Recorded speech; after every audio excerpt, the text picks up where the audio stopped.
Hoje tratar do que diz o Salmo 119, dos versículos 103 ao 106, e aí nós vamos, partindo dali, seguir adiante na palavra do Senhor. Muito bem, o título da mensagem é Lâmpada para os meus pés. Lâmpada para os meus pés. E a palavra de Deus, na verdade, ela traz a luz para o nosso caminho. É isso tudo que nós precisamos, é luz para o nosso caminho. Se nós temos Jesus Cristo, a luz do mundo, no nosso caminho, guiando-nos no caminho, isso daí certamente vai mudar a rota da nossa vida. E desde o Antigo Testamento, desde o tempo dos Salmos e desde o tempo do princípio, nós vemos que a verdade de Deus, ela existiu naquela época, ela existiu durante a Idade Média, que foi a Idade das Trevas, mas nem por isso a Igreja do Senhor morreu. E depois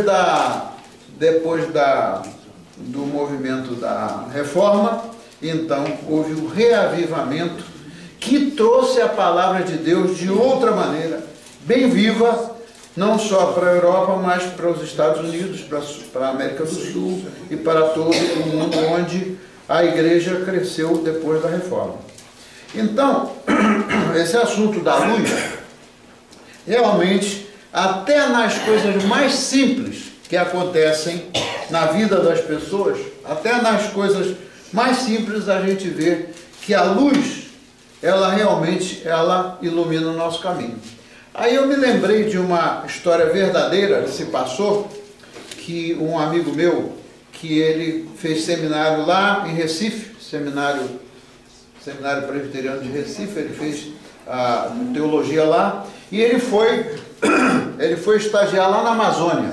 Os estudantes de seminário geralmente vão para lugares remotos para conhecerem aqueles lugares, etc. Então ele foi para a Amazônia. Então diz que um dia, lá no remoto da Amazônia, lá para aqueles lugares bem longínquos, tomaram conhecimento, a igreja tomou conhecimento que uma pessoa estava muito mal e estava quase à morte. E aí um pequeno grupo de pessoas da igreja se dispôs, aí era noite profunda, já bem tarde na noite, eles não esperaram que chegasse o dia seguinte, e portanto a escuridão, né, não foi um obstáculo para eles. E então eles lá costumam fazer o seguinte: quando eles andam na mata à noite, você já deve ter visto isso muitas vezes, eles usam aquelas lanternas bem fortes, são mais como um farol do que uma lanterna. E foram por aqueles caminhos tortuosos lá no meio da mata até alcançar o lugar onde a pessoa estava muito mal. E nesse caminho, esse guia, ele ia com aquele farolzão na frente, aquela lanterna, e os outros iam seguindo. De repente, todo mundo levou um susto e fizeram um espanto. Eles viram uma cobra enorme. Então o que acontece? O guia, experiente sobre assunto de luz, pelo menos luz para caminhar no escuro lá da mata, ele meteu aquele farol em cima da cobra. Adivinha o que aconteceu? A cobra se espantou com tanta luz e sumiu. Ou seja, se não tivesse sido aquela luz, e uma luz forte, uma luzinha qualquer não ia servir. Certamente alguém ali ia passar por uma mordida muito feia de cobra. Então você vê, isso aí é uma coisa simples. Acontece na vida das pessoas, deve ter até acontecido algum episódio parecido desse com vocês, mas o significado da luz e da luz brilhante na nossa vida faz efeito até nessas pequenas coisas para ilustrar o que diz a palavra do Senhor, que a palavra de Deus, ela é a lâmpada para os nossos pés e a luz para o nosso caminho. Muito bem, então hoje eu quero falar sobre a experiência de duas pessoas. Uma no tempo lá do Antigo Testamento, que foi o Davi. Alguns questionam, essa gente aí que passa a vida querendo descobrir coisas erradas na Bíblia, tem gente que discorda que Davi foi o autor do Salmo 119. Mas, buscando a interpretação da Bíblia no seu contexto, muitos teólogos e muitos estudiosos, eles chegaram à conclusão que, de fato, o Salmo 119 é um salmo escrito por Davi, né? E outra pessoa que teve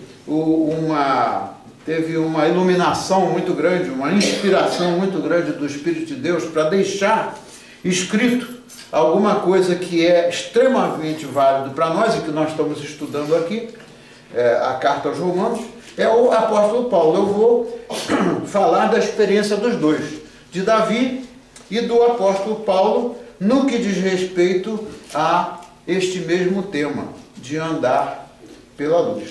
Então, voltando lá no Salmo 119, nos versículos 103 a 106, o Davi escreveu o seguinte: ó, quão doces são as tuas palavras ao meu paladar, mais doces do que o mel à minha boca.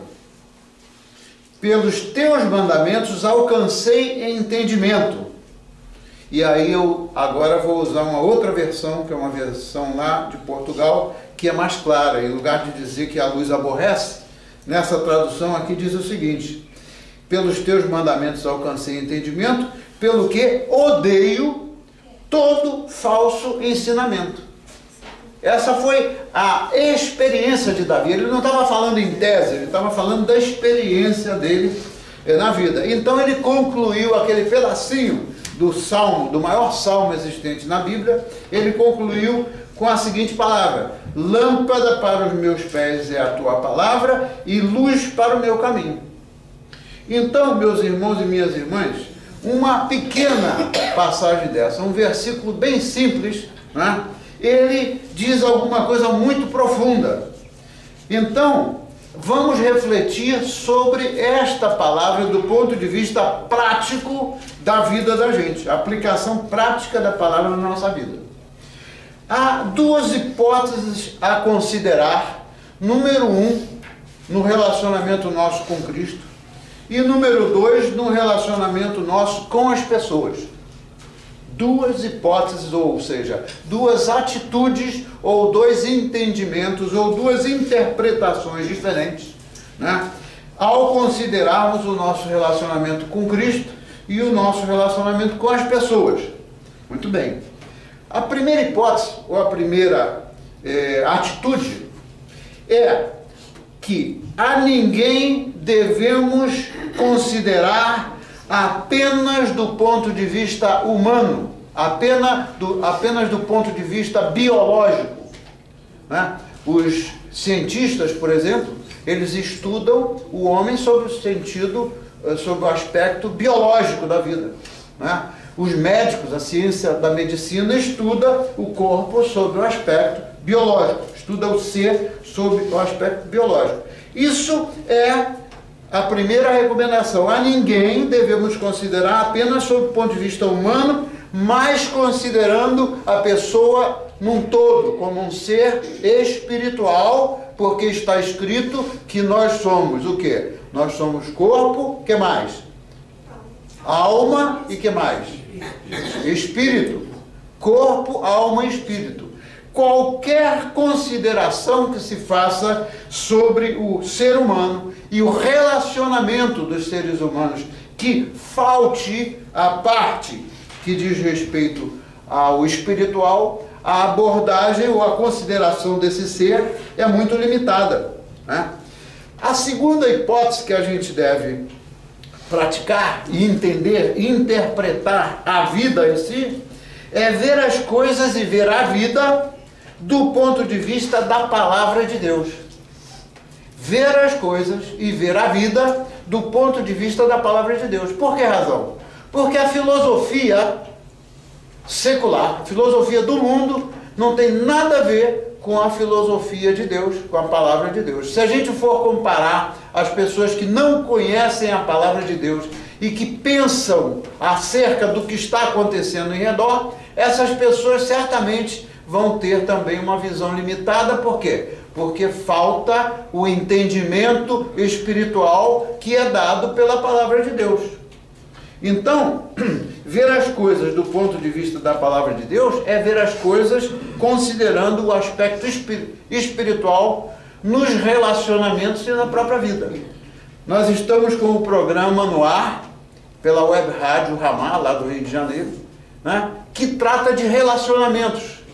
Esse programa trata de todos os aspectos possíveis de relacionamento, por isso é que ele vai durar muito tempo, e abordando problemas práticos da vida da pessoa no que diz respeito aos conflitos.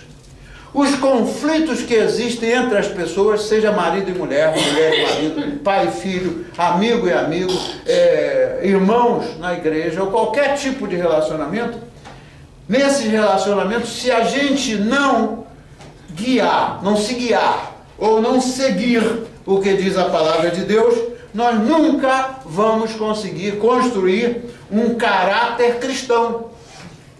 Então, por que razão? Se vemos a vida na sua perspectiva espiritual, a gente não vai seguir a opinião de uma pessoa, a opinião de outra pessoa, a opinião de um autor do melhor livro que possa existir, mas vai seguir aquilo que diz o guideline da palavra de Deus para nós. Então, a perspectiva espiritual da vida, dos relacionamentos e de tudo que acontece conosco, é o que nos traz, essa perspectiva espiritual é que nos traz a paz e nos traz também considerarmos nas nossas decisões as promessas de Deus. Porque as promessas de Deus, elas não são em vão. As promessas de Deus, elas não são uma filosofia de vida. As promessas de Deus, elas são a realidade. E toda vez que a gente se guia ou deixa que a luz de Jesus guie as nossas decisões, certamente nós não vamos sair por aí a dar tantas cabeçadas quanto a gente dá quando seguimos as opiniões humanas. Então, qual é a boa notícia? A boa notícia é o apóstolo Paulo, que com a sua experiência de vida, né, o Davi sofreu. O Davi foi até perseguido, vocês conhecem a história do Davi. Mas o apóstolo Paulo foi outro servo de Deus que também sofreu, também esteve na prisão, também foi machucado, também foi maltratado. Mas a boa notícia do Evangelho vem por Jesus Cristo e vem por aqueles que são os seus apóstolos, aqueles que aprenderam de Jesus para passar adiante as coisas que nós precisamos de aprender. Então o apóstolo Paulo, depois de ter passado por tudo que se pode imaginar de experiência ruim, inclusive numa prisão, ou várias vezes em prisão, ele deixou escrito para nós aquilo que veio como uma promessa do Senhor para todos nós que somos a igreja, para aqueles que creem, né? E o que ele disse lá na segunda carta aos Coríntios? Ele disse o seguinte: se alguém está em Cristo, é nova, o quê? As coisas antigas, o que aconteceu? Já passaram e eis que surgiram coisas novas. Muito bem, uma pessoa que não considera a vida sob aspecto de ordem espiritual, lê um negócio desse daqui e vai dizer assim: ah, você está louco, que negócio é esse de nova criação? Que negócio é esse que ficaram para trás, as coisas antigas já se passaram? Que negócio é esse que eu sou uma nova criatura? Eu continuo sofrendo, eu continuo passando por problemas, etc. Isso é o resultado de uma pessoa que tem uma visão muito pobre, muito limitada daquilo que diz a palavra de Deus. Então aqueles que estão em Cristo são uma nova criatura. E não tem nada escrito na Bíblia que seja mentira. Tudo que está escrito na Bíblia é verdade, mas requer que a gente assuma uma posição de quê? Uma posição de fé. Uma posição de fé. Ou a gente crê do que está escrito na Bíblia é verdade, ou então a gente não crê. Não tem como crer numa parte e não crer numa outra parte, que seria um absurdo, uma incoerência. Não existe contradição dentro da Bíblia do princípio ao final. Então, nós vamos primeiro analisar na prática da vida como reagem as pessoas que analisam os fatos à luz da palavra de Deus, né? Buscando, isso é a primeira análise, buscando melhorar o quê? Melhorar a nossa qualidade de vida e deixando que o Espírito Santo construa em nós o caráter cristão. O caráter cristão não é o caráter da maneira como a gente como a gente foi criado. O caráter cristão é algo que tem que ser construído segundo a palavra de Deus. Por quê? Pela simples razão de que todo o nosso ser, o pecado, ao invadir o nosso ser, ele contamina no profundo do nosso ser, não só os nossos pensamentos, mas também a maneira de ver as coisas. Então, o que acontece? A pessoa que está à busca de construir o caráter cristão, que é o que nós estamos tratando agora, gravando a segunda fase do programa, que vai ao ar a partir de janeiro. A primeira fase vai até o final de dezembro, a segunda fase vai de janeiro em diante. Então, o que é comum? O que é comum entre muitas pessoas? Quantas vezes nós ouvimos muito e repetidas vezes ao longo da nossa jornada da vida que o que está escrito é isso? Quantas vezes a gente já ouviu, se vocês vão à igreja por muitos anos, quantas vezes vocês já ouviram essa palavra de que lâmpada para os meus pés é a tua palavra e luz para o meu caminho? Quantas vezes a gente já ouviu? E tem outras pessoas que ouviram também muitas vezes, mas que não estão à busca de realmente viver aquilo que eles creem. O slogan da igreja primitiva é: nós vivemos o que cremos, mas muita gente não vive aquilo que crê. Então, o fato é o seguinte: não se trata somente de vir à igreja, não se trata experiência cristã, construir um caráter cristão, não se trata somente de vir à igreja, mas estarmos dispostos a mudar o caráter para então nós fazermos jus ao título que a gente usa de cristãos. Então, ser cristão ou viver a vida cristã é muito mais do que a gente ouvir 1 milhão de vezes o que está escrito. Nós precisamos de pedir ao Espírito Santo, essa é a primeira coisa que a gente tem que fazer, pedir ao Espírito Santo para abrir os nossos olhos, para entender e viver, abrir os nossos olhos espirituais. A gente, quando nasce, os nossos olhos do corpo, eles se abrem, mas os olhos espirituais, eles são abertos no nosso ser somente quando o Espírito Santo de Deus trabalha na nossa vida, quando a gente permite que o Espírito Santo de Deus trabalhe na nossa vida. Então, o significado dessa palavra, desse salmo, desse versículo, né, ele é verdade para mudar o nosso caráter quando nós nos deixamos trabalhar pelo Espírito Santo de Deus.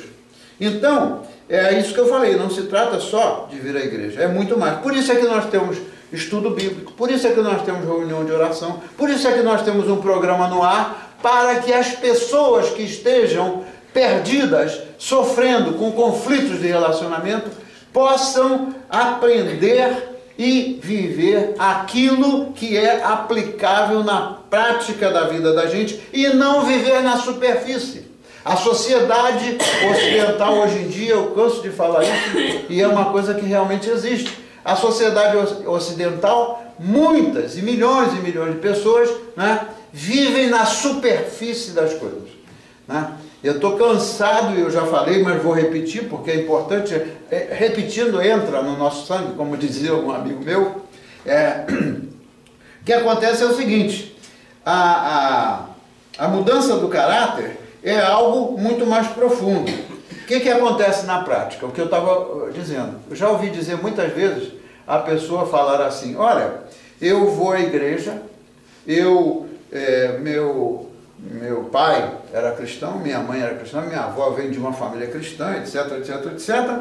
E o que acontece é que muitas dessas pessoas, e eu já vi pessoas falarem comigo frente a frente, de dizerem que não acreditam que tudo que está na Bíblia é válido para o dia de hoje. Tudo que está na Bíblia é válido por todo sempre. Então o que acontece na prática é que quando a pessoa começa a inventar, ou apresentar, ou viver pelas suas próprias opiniões, eu acho isso, eu acho melhor eu fazer aquilo, eu acho melhor isso, eu acho melhor aquilo, a gente, quando pratica ou quando desenvolve a nossa vida dentro dessa concepção de opiniões, a gente vai ouvir uma porção de opiniões e vai sair atirando no escuro e vai sair dando cabeçada, porque tudo que a gente precisa está lá escrito. Então, andar guiados pela luz que está em Cristo é colocar o que ouvimos e cremos em ação e viver em obediência ao que diz a palavra de Deus. A palavra de Deus não é para ser só lida ou só conhecida, é para ser vivida em obediência. Não existe falar de um caráter cristão se a gente não quiser obedecer aquilo que Deus quer que a gente obedeça. Por quê? Ele é que sabe o que é melhor para nós. Não é isso mesmo? Um exemplo muito simples, um exemplo que acontece todo dia. Vocês devem estar muito... já devem ter ouvido isso muitas vezes. A pessoa, lá tem em inglês eles dizem, traduzem o que Jesus Cristo falou, help one another, ajudem uns aos outros, né? Esse não é o primeiro mandamento, mas como colocar o mandamento de Deus, o primeiro e o segundo mandamentos, como colocar em prática, ajudando uns aos outros. Mas o que eu estou cansado de ver, e vocês também devem estar cansados de ver, é a gente estar disposto a ajudar uma pessoa, seja qualquer coisa. Ajudar nas mínimas coisas. Não está se falando de ajudar dando dinheiro, não está se falando de ajudar dando a vida por ninguém, não. As mínimas coisas, o que muito se vê é que enquanto o que eu vou fazer para ajudar alguém não me incomoda ou não requer de mim uns minutos da minha vida, o que acontece? Enquanto não me incomoda, eu estou disposto a fazer. Estou disposto a dar atenção a uma pessoa, estou disposto a levar a pessoa aqui, ou levar um médico, ou buscar, ou levar, etc, etc. E o que acontece? Quando é uma coisa que já requer algum tempo da gente para dedicar alguma coisa, ou ajudar alguém, colocar em prática o que Jesus falou, porque quem falou isso foi Jesus Cristo. Então, quando a gente faz o que ele está mandando fazer, help one another, ou ajude uns aos outros, né, como uma maneira de mostrar o nosso amor, ou o amor de Deus pelas pessoas, aí, colocando isso em prática, a gente está vivendo a vida dentro de um caráter cristão. Mas se a gente não se incomoda ou não se interessa em fazer isso, já alguma coisa está ficando para trás no que diz respeito a obedecer os mandamentos do Senhor. Então, por terem ouvido tanto, alguns pensam que já compreenderam o significado desta palavra, seja desse salmo, seja do que o apóstolo Paulo falou, ou seja do que Jesus falou. A gente ouve muitas e muitas vezes, mas muitos eles tomam por assentado, né, que já compreenderam o significado do que está escrito. Mas a verdade é que não mudam o seu caráter, porque não se trata somente de havermos ouvido muitas vezes, mas da transformação, da gente se deixar transformar, e por isso é que Jesus Cristo veio, para nos transformar. Porque se ele viesse aqui só para fazer um turismo, ele não viria. Esse não seria o melhor lugar para ele fazer um turismo. Ele veio aqui e se deu em sacrifício para transformar-nos pela sua palavra, e não só pela sua palavra, pelo seu exemplo. Pelo seu exemplo. Então, por terem ouvido tanto, às vezes as pessoas pensam que entendem, mas não mostram que entenderam o significado enquanto não aplicam aquilo que está escrito. Então, nós precisamos de pedir ao Espírito Santo. E nós precisamos disso desesperadamente. Não tem ninguém que esteja pronto. Não tem ninguém que esteja já com caráter de Cristo. Nós estamos em processo de construção. Então, é preciso que a gente peça ao Espírito Santo de Deus que nos ajude a abrir os nossos olhos espirituais para a luz de Cristo entrar. Isso é que é o essencial. Por nós mesmos, nós não temos essa natureza. A nossa natureza, ela não é uma natureza apta a fazer as coisas que são de cumprir algo que é de ordem espiritual, né? Pode parecer que ajudar as pessoas, como Jesus Cristo falou, seja algo fácil, mas se for ver direitinho, é algo difícil todas as vezes que a gente apresenta uma escusa, qualquer que seja. Então, guiados pela luz que está em Cristo, é que nós vamos ser capazes de colocar em ação aquilo que Jesus Cristo falou. Então, veja, aí nós somente vamos viver como novas criaturas se nós deixarmos a palavra de Deus funcionar de fato como lâmpada para os nossos pés e a luz para o nosso caminho. Então, na verdade, a luz, que é a palavra, é o que nos faz sair da escuridão espiritual, né? Sair da escuridão espiritual para entrar num tipo de vida e num tipo de filosofia de vida que nos traz paz, ainda que a gente esteja vivendo no meio desse mundo aí de trevas. Eu nunca senti uma coisa tão... eu nunca tive um sentimento tão gratificante na minha vida, do que estar sempre no propósito de servir. Foi para isso que Jesus Cristo veio. Ele veio para servir, não para ser servido.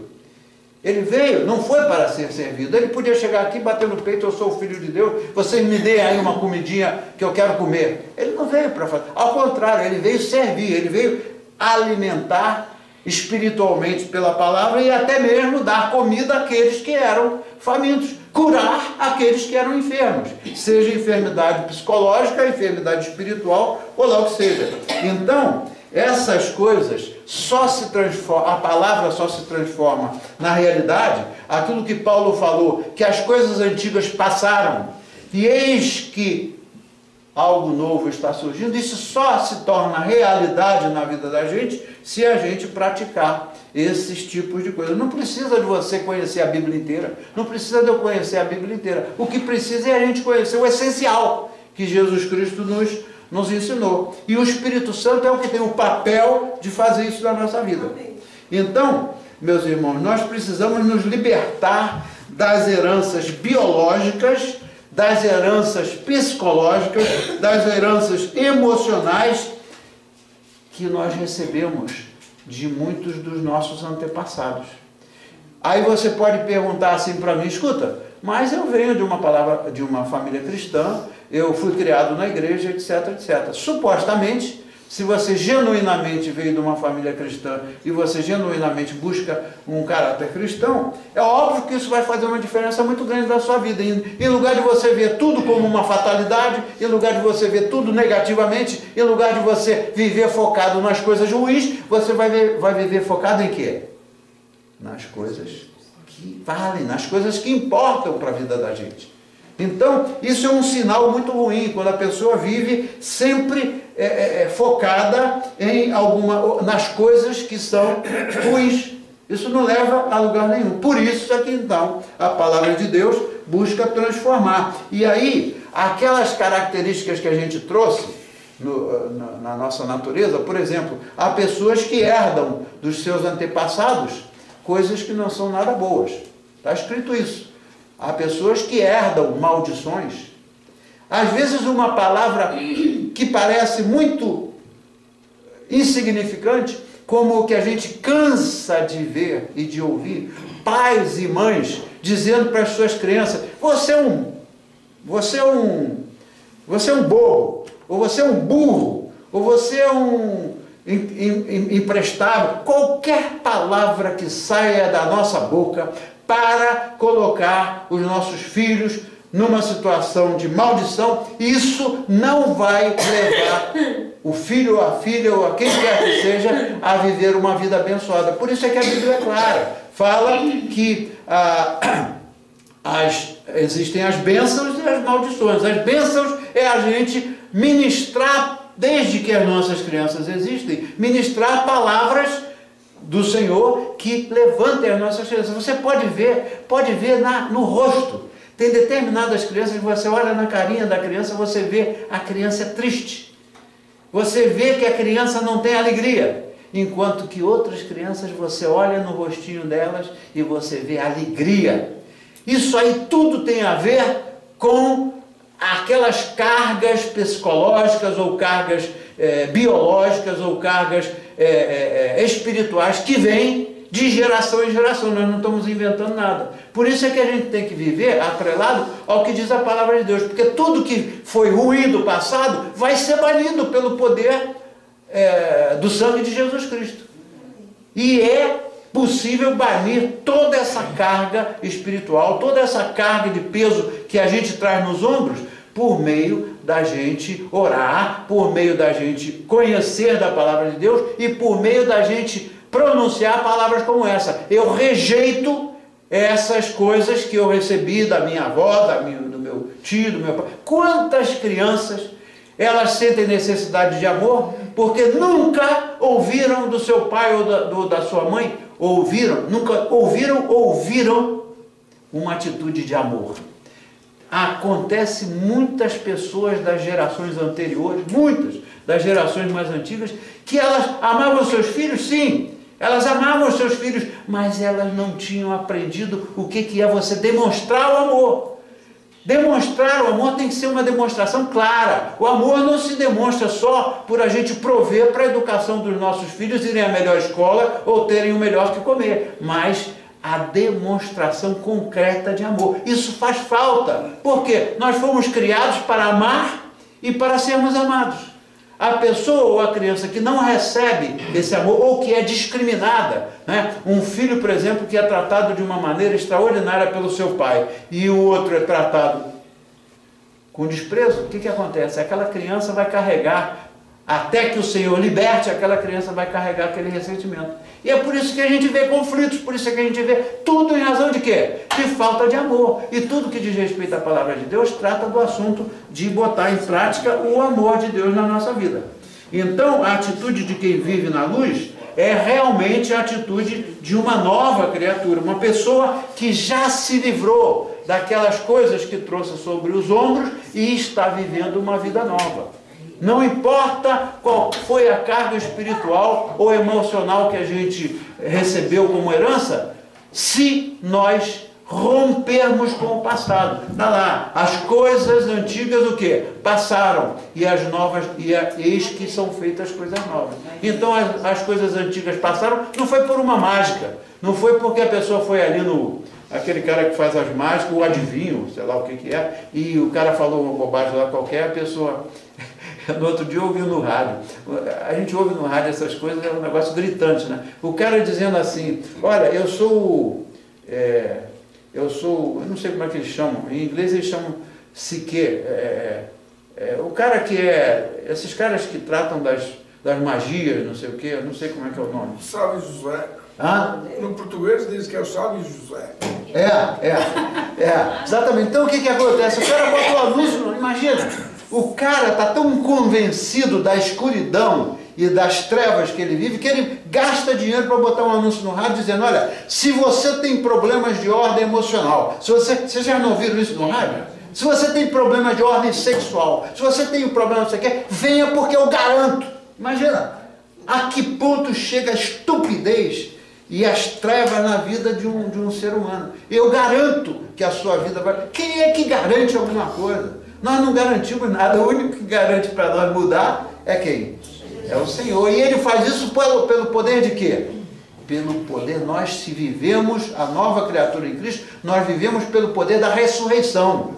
O que transformou e é capaz de transformar a nós é a ressurreição de nosso Senhor Jesus Cristo. Ele morreu? Morreu. Ele foi crucificado e morreu e foi enterrado? Foi, mas no terceiro dia ele ressuscitou. Se a gente entender o que isso representa para a nossa vida, a gente vai realmente entender o profundo significado do que a palavra de Deus diz. Porque ele ressuscitou e ele está vivo.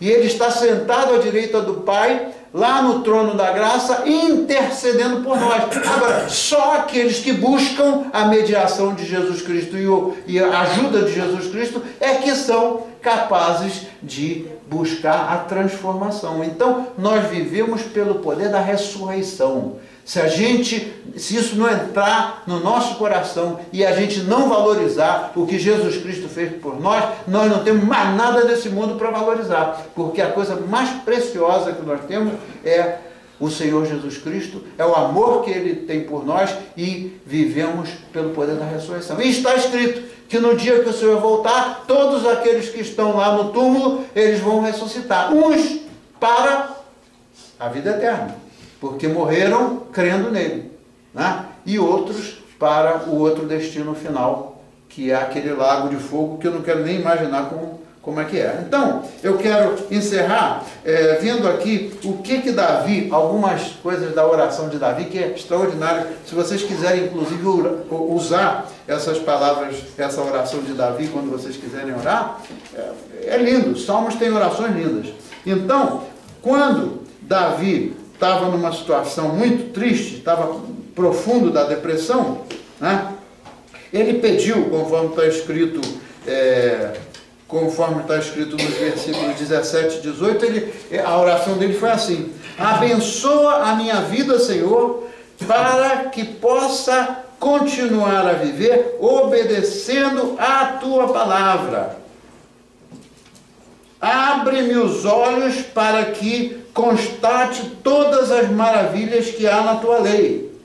E aí, ele, no versículo 27, lá do mesmo Salmo, ele diz assim, a oração dele foi essa: faz-me, Senhor, entender tudo o que diga a respeito aos teus preceitos, ou aos teus mandamentos, pois é só assim que poderei refletir nas tuas maravilhas. Experiência do Davi, não foi a experiência de um passarinho, nem a experiência de um leão, foi a experiência de uma pessoa humana. Davi tinha um coração segundo o coração de Deus, mas ele praticou adultério, né? Enquanto o povo dele estava lá lutando, né? Ele estava lá no palácio dele e começou a cobiçar a mulher do outro lá, um que estava na guerra, né? E foi o que ele praticou, foi o adultério. Então ele entrou numa profundeza tremenda dos efeitos daquele pecado na vida dele, que ele chegou ao Senhor desesperadamente. Então ele disse lá no versículo 28, ele disse: a minha alma consome-se de tristeza, fortalece-me com a tua palavra, Senhor. E no 29 ele disse: desvia-me de tudo o que for falsidade e ajuda-me pela tua misericórdia a aprender com a tua palavra. Escolhi o caminho da verdade, tomei a firme decisão de seguir os teus decretos. Apego-me aos teus mandamentos, certamente não me deixarás decepcionar. Senhor, põe em mim cada vez mais a vontade de te obedecer, e então hei de andar de acordo com os teus mandamentos. Então, meus irmãos e minhas irmãs, essa é a boa notícia. A gente usar a palavra de Deus até para a gente orar, e principalmente para a gente orar, a gente vai se agarrar não com as promessas de homens, mas a gente vai se agarrar com as promessas do Senhor, que são firmes. Então vamos aproveitar para colocar em prática isso, e eu vou dar para vocês alguns minutinhos só para vocês silenciosamente refletirem, e depois eu vou orar, mas esses minutinhos, esse tempinho é para vocês refletirem em que vocês querem pedir ao Senhor que transforme na vida de vocês, enquanto eu vou fazer o mesmo. É fechar os olhos e refletir.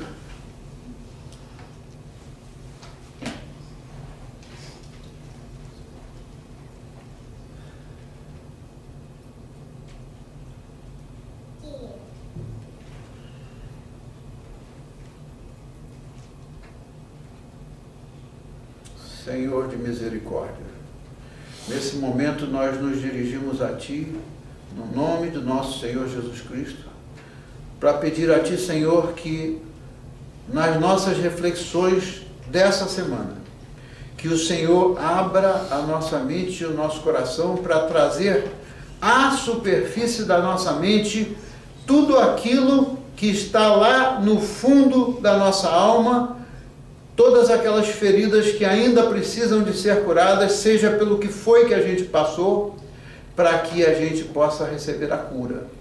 Senhor, nós precisamos, todos nós, precisamos da cura, a cura emocional, a cura espiritual, a cura física, como sempre temos orado para isso.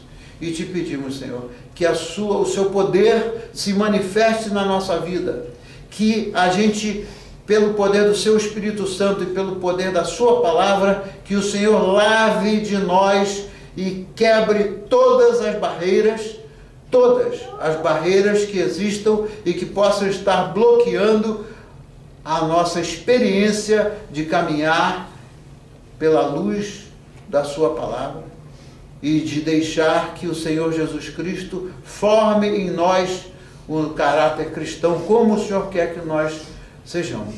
Senhor, te agradecemos pela tua palavra, te agradecemos pelo dom da vida, mas desesperadamente, Senhor, nós precisamos dessa bênção. Nós precisamos que o Senhor nos transforme. Nós precisamos que o Senhor nos deixe ser livres em Ti. Como disse, Senhor, o apóstolo Paulo, nós não queremos mais voltar a ser escravos, porque já somos livres em Ti.